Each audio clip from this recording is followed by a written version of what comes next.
আশা করি আল্লাহর মধ্যে সবাই ভালো আছেন। আজকে আমি পোলতা দিয়ে ইলিশ মাছ দিয়ে রান্না করবো। আমি পোলতাটা খোসা ছাড়িয়ে নেবো। আমার সবগুলো সবজি খোসা ছাড়ানো হয়ে গেছে, এখন আমি কেটে নেব। আমার সবগুলো সবজি খোসা ছাড়িয়ে কেটে নিচ্ছি। আমি প্রয়োজনের ভিতরে করে সামান্য ধনিয়া গুঁড়া দিয়ে দিয়েছি, হলুদের গুঁড়া, মরিচের গুঁড়া, সামান্য একটু লবণ, কিছু কিছু পানি, এখানে সামান্য কিছু পেঁয়াজ দিয়ে রেখে তেল দিয়ে দিচ্ছি, মশলা দিয়ে দিচ্ছি, কিছু দিয়ে রেখে পরিষ্কার করে রেখে দিয়ে দিবি।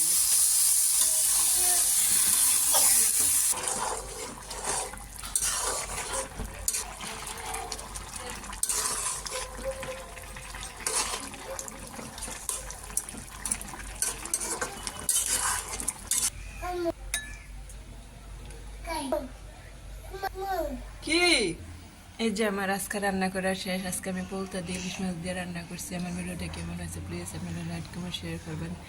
জানি না আমার এখন ভাইয়া নাকি আপু না ভাবিরা কমেন্ট করে আর আমার ভিডিওগুলো দেখে, আমার ভিডিওগুলো বলে ওনার কাছে ভালো লাগে। আপনারা যদি ওনার মতন পাশে থাকেন তাহলে অবশ্যই আমি সামনে এগিয়ে যেতে পারবো আল্লাহর রহমতে। আপনারা শুধু আমার পাশে থাকেন আর আমার জন্য দোয়া করেন।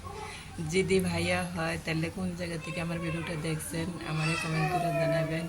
আর আপনারা দয়া করেন যাতে আমি ভালোভাবে কাজ করতে পারি। আমি শুধু নকশি কাজ করার জন্য ভিডিওটা করছি। আজ এই পর্যন্ত, ভালো থেকে আসসালামু আলাইকুম।